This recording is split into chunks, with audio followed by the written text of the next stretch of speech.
Hey everyone, welcome back to Tactical Magic. This is Molly Mandelberg, your host. And if you've followed me for any length of time, you may know that I have a bit of a travel obsession, a bug for travel. I like moving around the world. And one of my favorite things about travel is the ways that we can evolve as people when we put ourselves in new environments and around new people. So I'm really excited for the guests that we have today. We're going to be talking about destination retreats and one in particular that you might find enticing. So hang tight, we'll be right back. It's not just about mastering technology. It's not just about brand or messaging. It's not just about making more money. It's about showing up in a big way so your people can find you. This is about bringing your most wild and authentic self into the hustle and grind.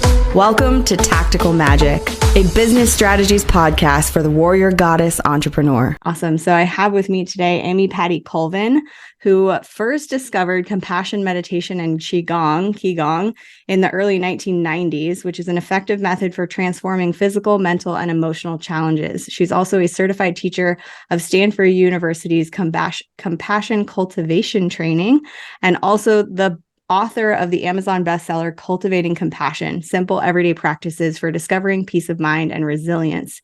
Amy's also a popular teacher on the meditation app Insight Timer, which I use on an almost daily basis. Amy leads international spiritual tours, which provide opportunities to explore fascinating parts of the world. On these tours, you'll connect with the wisdom and energy of ancient sacred sites and raw landscapes. You'll also deepen your own connection with your spiritual self. No matter the destination, each journey illuminates the idea that although every human is unique, we are all united by a desire to live a peaceful and joy-filled life, which sounds so yummy. Welcome to the show, Amy. Yeah, thank you so much. It's great to be here today with you, Molly. Yeah, I'm excited to have you here. So tell us a little bit more about how you got into leading retreats like this. I know a lot of listeners, not all of our listeners, but a lot of our listeners out there are healers and coaches and leaders who are on the journey of growing their businesses and stepping into greater and greater spaces of holding space. So I'd love to hear a little bit about your journey to doing what you're doing now. Yeah, well, there's a couple of aspects there. One is specifically around the travel piece. When I got out of university, I ended up working in tourism and travel for 13 years. I worked in Denali National Park for the hotel concessionaire, and then I spent a number of years working for the cruise line Princess, but I worked in their land tour division. And I have loved traveling ever since I was a little tiny kid. So for years and years and years, it was an aspiration to be able to take people to cool places out in the world. And when I first came up with that aspiration, I wasn't necessarily thinking, oh, let's do that and integrate wellness and spirituality into it. But that is how it's ended up evolving in part. And I got into the teaching of the meditation, the spirituality side of things, because for 13 years, I was a massage therapist at Google. And most of the clients that came to see me really wanted to relax. They were super stressed out. And there was a team of us working at the Washington sites where I was working.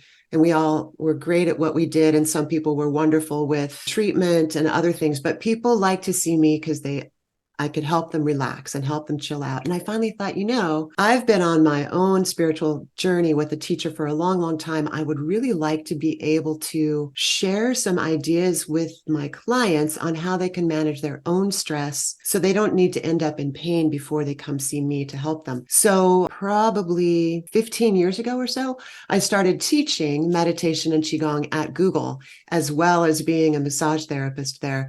So when I finally decided to leave Google, I was like, okay, this is where I want to go and what I want to do full time. So I've been teaching qigong, teaching compassion meditation, and leading these international spiritual tours for the last 7 years or so. Amazing. Tell us a little bit about some of the retreats that you've led and what are the experiences like when people go on that adventure with you? Yeah. Well, I've got one coming up in April, which is to Peru, and we can talk about that more. But that was the first one I ever led. And it's actually a very sweet story. So I had gone to Peru with both of my meditation teachers. They were hosting a retreat in the Sacred Valley, and that incorporated going up to Machu Picchu, and they had invited a shaman to come and talk with us. And partway through the session, he looked at me and he said, "Amy, come here." I'm like, okay. And he handed me a seed. It was like a pinto bean kind of seed. And he said, at the end of our session, I want you to plant this anywhere in this space. And I want you to come back, you will come back within 3 years at leading your own groups. Come look for the plant that's grown. And I'm like, wow. So that's part of what really got me excited about it. And during that particular trip to Peru, I'd been traveling with a group tour company called Overseas Adventure Travel, and I was with my mom, and we did southern Peru and Bolivia. And the tour guide for that group was so fantastic. And I just said, do you ever freelance? If I wanted to put something together, could we work together? And he goes, absolutely. So that's how I know my local Peruvian guide. Is I went on a trip with him as a traveler and just had so much respect for what he is doing and how he's doing it. So when I got ready to put my trip together, I drafted an itinerary. I sent it off to Manuel and said, what do you think? And he said, well, this is fine, but let me tell you about some places where other people don't ever go. And so the very first time that I went with him on tour, it was incredible. I mean, and what I loved, so it was a small group, and I lead only small groups. The maximum size is 12. And on that very first ever trip, there were 8 of us. And a couple of things really stand out for me that were wonderful events. We were, we had done a small hike up to this pre-Incan ruin and came down, and then we were having some conversations around compassion, focusing specifically on self-compassion, and I was inviting people to do this exercise. And this one woman ended up bursting into tears, and I just said, it's okay. Tears are healing. You're just processing. It's like an energy transfer. It's great. This is wonderful. You're growing. And, after the trip was over, she was like, I had no idea that there was so much stuff internally I needed to work with, and your trip allowed me to do that. But that sets the story for another day hike that we do on this trip. And it's physically challenging. I mean, it's a physically challenging trip, but everyone, if they're fit and choose to get fit, can make this happen. And we were heading up towards this remote pass in this, beautiful section of the Andes. And one of the women sort of had a labored breathing. So I checked up, and I'm like, hey, how are you doing? Are you okay? And she was sobbing. And I'm like, okay, how are you? What's going on? And she goes, I have no idea why I'm crying. She said, but you said tears are healing. And she said, I think what it is I never imagined I could cross a 14,000 foot pass in my life. And here I am doing it. I never thought I could do it. I never thought I was worthy. And I'm like, oh, honey, you just keep on crying. And I said, you can cry all the way up to the top, whatever you need. And I just made sure that she was at a pace where she could, recapture her breath. But, and then one other story from that particular group of women. If you visualize Machu Picchu, there's a shark tooth peak at the back.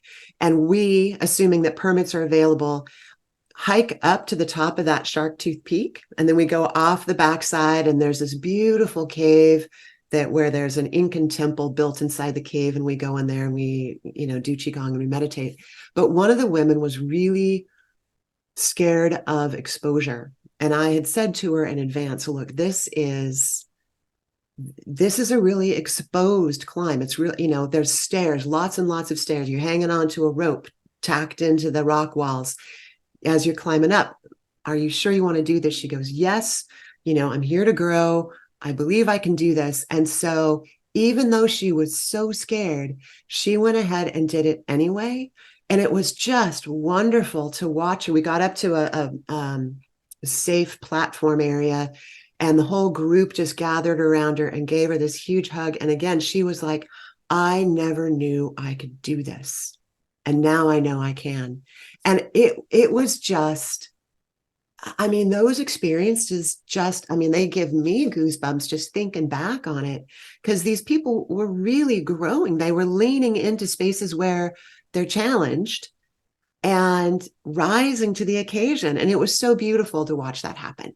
So that's some of what can happen for people on these trips. Yeah. I think that there's like so many components that go into a retreat experience like this that allow for deeper self-inquiry, deeper change, deeper growth. That can we just talk about some of those elements? I think one of them that you said was literally just being in a space that encourages you to feel what you're feeling or to face the fears that are coming up. Another one is absolutely being in community in like a face-to-face way for days on end. That's not something we experience in this society anymore. That we're, unless you live in a like intentional community, which some people do, or unless you have like a lot of good friendships in your apartment complex, with which not that many people do, that we're not in a day-to-day communal experience almost ever anymore. Can you speak to that a little bit? Yeah. Well, and first, I want to go back to your first point, which is that, for me, one of the things that's different about the way I approach spirituality and personal development is it's all about embodying those feelings and those emotions. So often our society teaches us to intellectualize. Oh, how are you feeling? And then you'll spit out how you're feeling at an intellectual level. But I really work with people to go, okay, where do you feel anger in your body? Where do you feel sadness? Is it different? Can you identify the difference in how it feels in your body? And when you can, then you can move through things faster. And so we talk about those kinds of things on this trip. But to your other point about that sense of community, absolutely. And you're right, we don't live in that very often. And that's what makes these trips so special. Usually they're I think the shortest one that I am offering is 12 days in country, and then you add travel time on around that. So they're usually in that 12 to 14 day range. And you're exactly right. It's like-minded people coming together.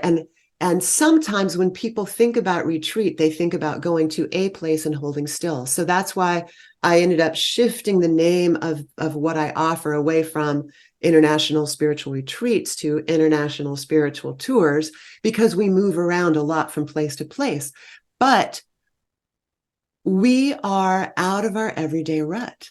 And that's part of how the learning and growing actually happens, is that we have created this community, and this community, this bubble, goes and experiences all these different places.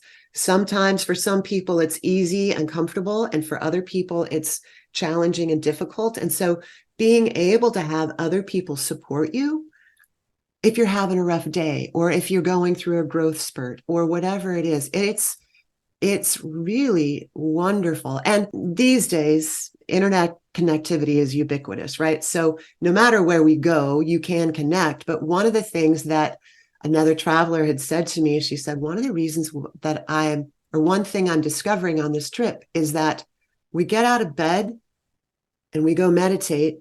And I like to sleep. I'm not that much of a morning person, so I'm sleeping until the last minute. I roll out of bed, I go meditate, and that's so much more fulfilling than laying in bed and doom scrolling the news. She's like, I am not doom scrolling, and I'm finding that it's a really good thing. And that is a new skill I can take home with me. Yeah. And so that's one of the cool things, is that we're out of our ordinary life way, and we're learning new habits, and we're together long enough that we start to cement those in mind, and we can go home and hang on to them if we choose to. Yeah. A whole new way of being. That's one of my favorite things about travel in general, is that it takes you out of your routine. Your routine just can't usually be the same thing when you're in a new place.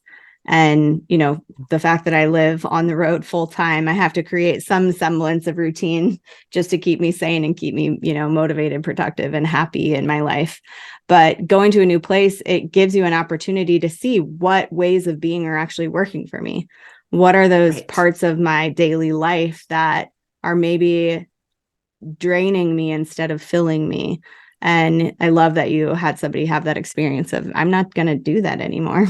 I'm done with that part of my routine. And that is optional. And it took, being a part of a community that was going to notice if you weren't waking up to come to meditation in the morning, to encourage you to see, would trying this differently work better for me? I love that. That's beautiful. Yeah. Yeah. Oh, I was just going to say that the other interesting thing about it is that ability to, not only are we in community with our fellow travelers in the moment, but we're also in community with the energetic essence of our ancestors. Being able to walk into spaces in Machu Picchu or other Incan and pre-Incan ruins, or in Scotland, being able to walk into the stone circles or into Stone Age villages, and being able to reconnect with that part of history and just stand in awe of the engineering creativity and feats that people were doing back then. And I love that, finding that balance point between that was then, this is now, and yet no matter what, we're all human beings.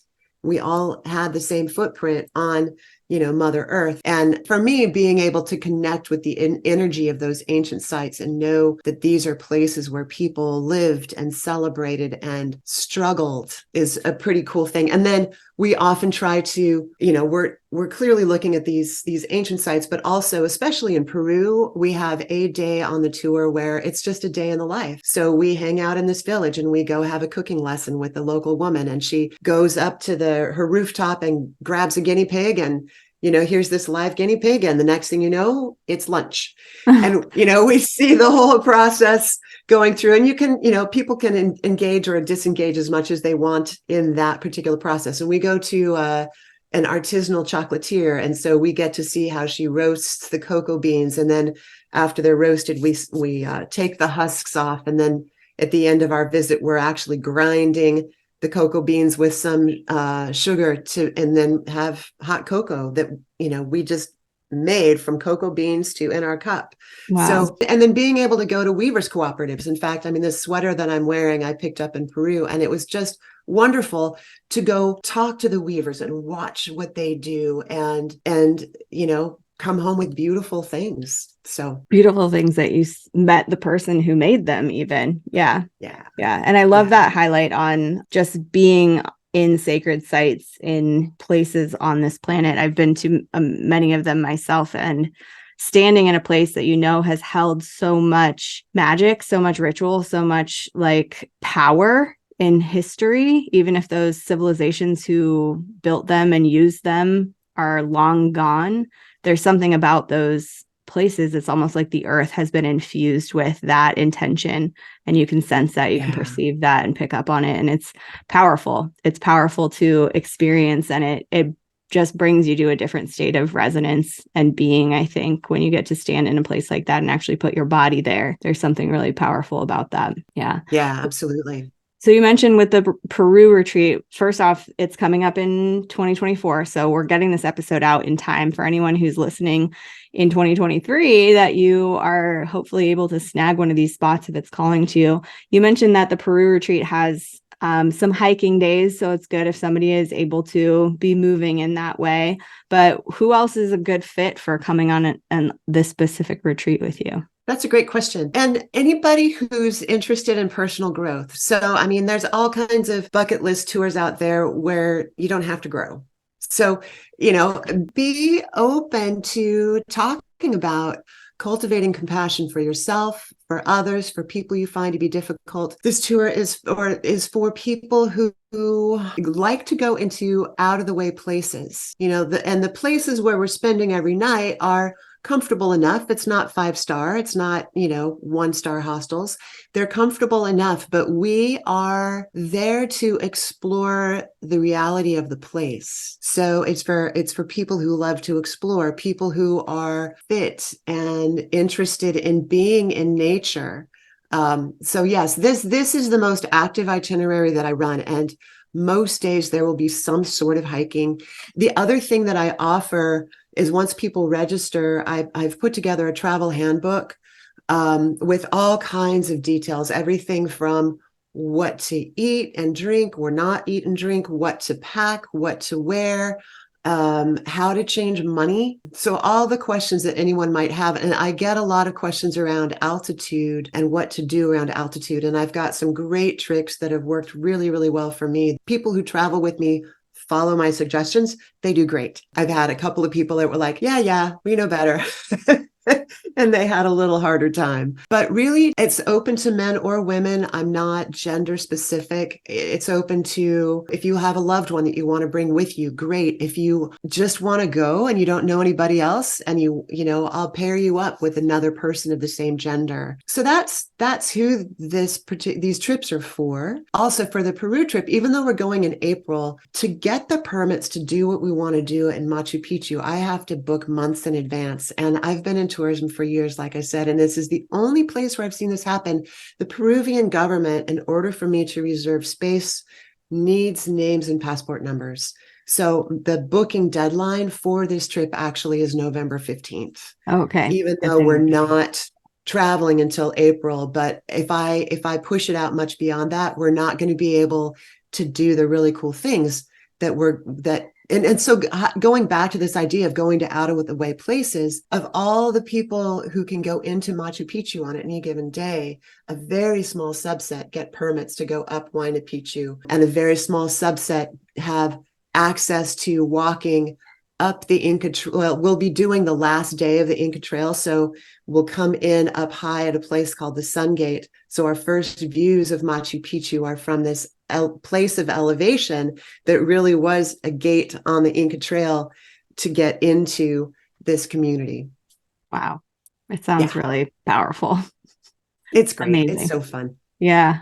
So cool. I love it. So anyone out there who's listening, if you have a passport and you are watching this episode or listening to this episode, and this feels like the level up that you've been wanting, I mean, developing more compassion for yourself, like that is a lifelong lesson for many people out there, to give yourself permission to be where you are, to honor yourself and your own needs, to set boundaries, to communicate, like those kinds of tools. Imagine cultivating those and cultivating practices to increase that kind of compassion in yourself, for yourself and for others, in such a beautiful adventure, in such a sacred place with such a powerful facilitator. I mean, it sounds like quite a dream for the people that it's for. It's probably the most aligned leap forward that they could make. So definitely sign up for that. The link to the retreat will be in the show notes of this episode. If you can't find it, you can always contact me or contact Amy directly. If you're watching this, you probably already know how to find me, but wildheartsriseup.com. What are the best places for people to get a hold of you, Amy, in case they have questions or they want to dig deeper? So the easiest place to learn about everything I'm doing is if you go to, and you can see my name on the screen, www.amypatteecolvin.com. So it's AMYPATTEECOLVIN.com. You can find me there. You can find me on Facebook. And if you just type in Amy Pattee Colvin, you'll get to my personal profile, you'll get to my business page, and I share this kind of stuff in both places like that. You can find me on YouTube at YouTube/Amy Pattee Colvin. You can find me on LinkedIn. The other thing I want to share is, like, I know it can be a leap sometimes for folks to just say, I've never met this person before, and I'm going to go spend 2 weeks with her. So a way to get to know me a little bit is I offer a free qigong class on Monday mornings from 7 a.m. to 7:45. If you are interested in checking out that, on my website, you'll find a drop-down menu under programs, and you can sign up, and that will send you a link to the qigong class. So and it's pretty funny, of the regulars that show up, many of them have traveled with me, and some of them are going to be traveling with me. So it's just, awesome. It's a nice way. And the other nice thing about it is it's a nice way to be able to come home and continue practicing some of the things that we learned, and or to, get a sense of what my approach to qigong is before we hit these beautiful places out there in the world. Yeah. What time? 7 a.m. What time zone is that in? Pacific. Thank you very much. Yep. 7 to 7:45 Pacific. So It's Zoom. It's free. It's one of those things where once you have the link, you can show up when you want to. If you feel like sleeping in or you're busy, don't come, but come when you can. Awesome. What a beautiful contribution. And yeah, I mean, that's a great way to get to know someone is to go to a class with them, see if you like their Yeah, vibe. I imagine there are people listening right now who already feel resonance with you, though. So thank you for awesome. sharing your magic. And yeah, thank you for taking people, intentionally to spaces like this and doing tourism in a little bit more of a conscious way. It sounds like if you're, using a local who is your tour guide and taking you to special places, that it's probably low impact on those communities and those places too, which I think is a really important way to do travel, especially group travel nowadays. Yeah, and that is something that I do with all of my tours is that it's not just me reading the guidebook and driving the car. I have locals who are professional tour guides. I hire them to be tour guides for our group, and I'm facilitating all of that internal learning process. But by connecting with local guides, we get to learn about the flora and the fauna and the geology and the history far more than I could share. So, I've had great success with the guides that I use in Scotland and in Tanzania. And Manuel and I are just getting ready to put together a trip to Patagonia in 2025. And I also plan on going to Eastern Turkey in 2025 as well with another guide that I met on overseas adventure travel. So I feel very blessed to have had an opportunity to meet really wonderful people worldwide who also love providing quality experience for small group travelers who want to do something different, that are looking for something other than a bucket list tour. I think you're definitely creating that, and it's beautiful to witness. Thank you. Yeah, you're welcome. Thank you Yeah. so much for having me join you today, Molly. Yeah, you've shared a lot of wisdom and magic and a lot of beautiful perspectives on travel and holding spaces in these ways. I'm wondering if you have any last words of wisdom that you want to leave people with. Don't be afraid. I mean, I know that some people choose not to travel because they're uncomfortable for a variety of reasons. And if this resonates with you, know that you will be well taken care of. Know that between me and the local guide, there's a level of resilience there, and we can tackle anything that comes up. If you are a seasoned traveler, you know what a beautiful joy it is. But if you've never traveled before, wow, this is just a great way to do it. And also for those people who historically have always traveled on their own. I mean, all through my 20s and my 30s, I traveled on my own. I did all the legwork, I did stuff. And then I started traveling with my mom on group tours when I got into my late 30s and early 40s. And it was just a godsend to just get on the bus and do what I was told. So it no matter where you are in your travel aspirations, this is just the sweet spot, I think, because it's meaningful, it's small group, you're well taken care of, and you don't have to do all the legwork to figure out this stuff on your own.